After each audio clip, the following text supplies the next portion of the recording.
Hello once again, everybody. Today's lesson is how to play In Bloom by Nirvana. It's going to be a little different than I think it actually goes in the recording. So in the original version, I'm pretty sure they're playing in drop D, and they're doing these kind of like slide around things. But I wanted to maybe try something a little different and avoid having to change the tuning on our guitar in any way, which is pretty common for a lot of Nirvana songs.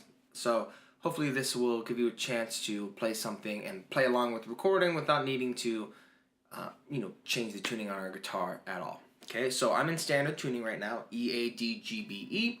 Hopefully you are too. There is kind of a lot to this song. There's a couple different parts, and they are similar in certain aspects, which makes them easily confused. Okay, so hopefully you watch this video over and over again as sort of a reference until you can kind of learn the parts.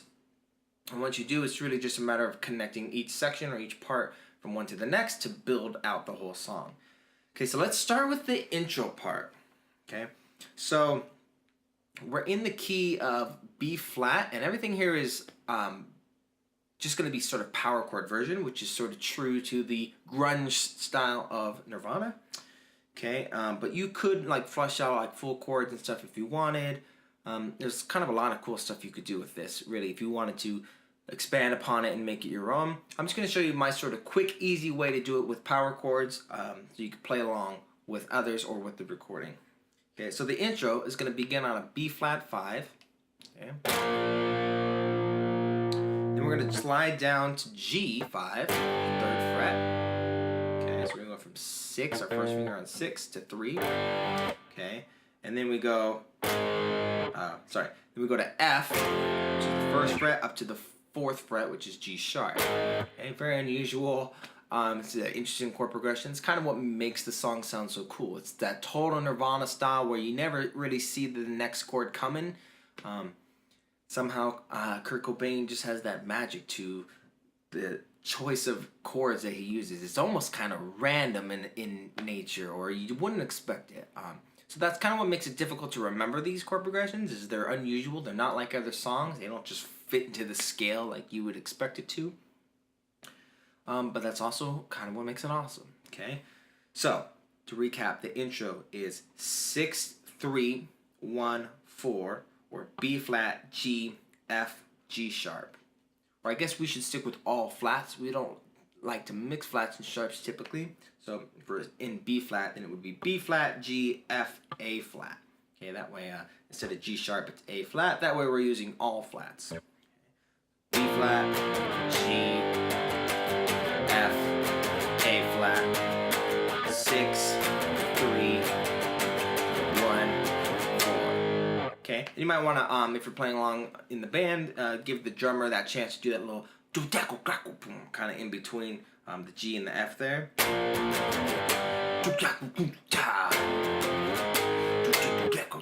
Right, kind of cool, crazy drum chaos going on there, but that's kind of, again, part of the song's charm. So give the drummer that chance to do that there by just pausing, right? Rest and just lift up the strings so that they don't ring, you don't want to open instead. You just want a little rest there so the drummer can do his thing.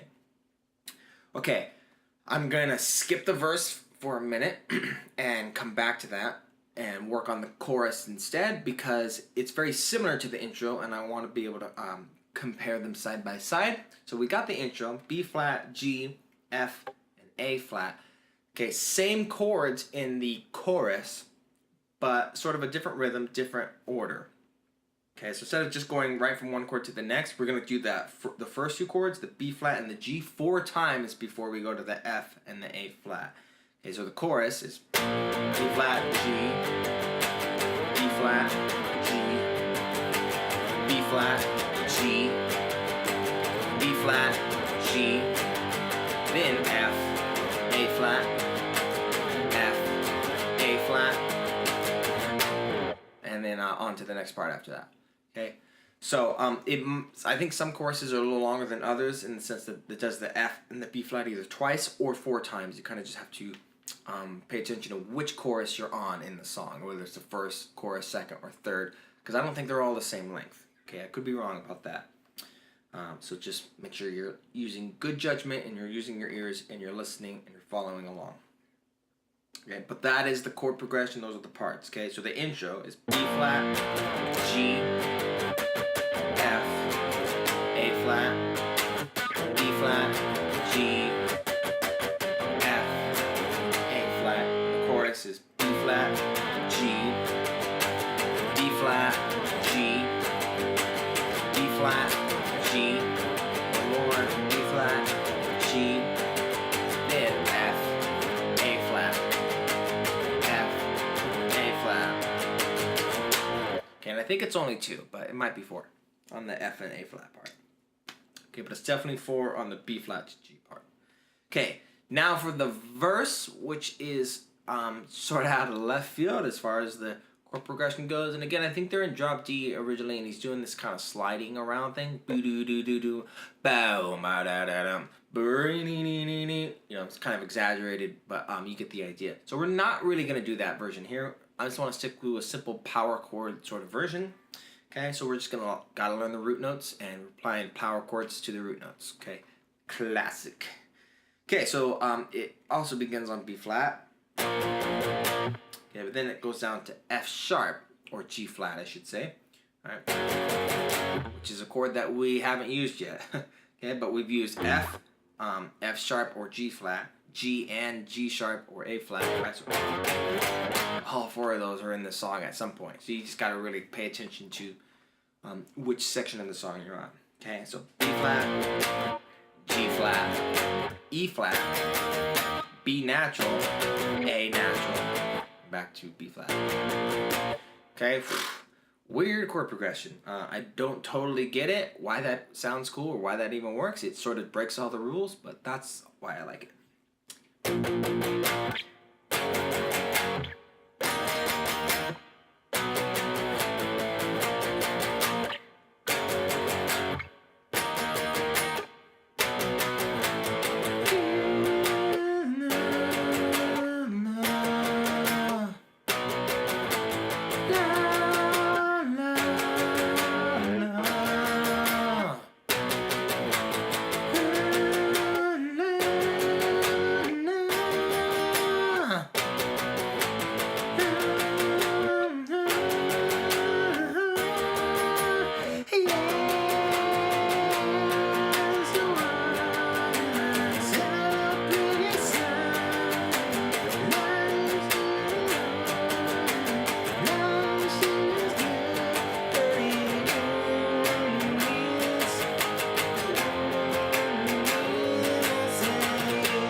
Alright, so that's basically it for our simplified version of In Bloom using power chords.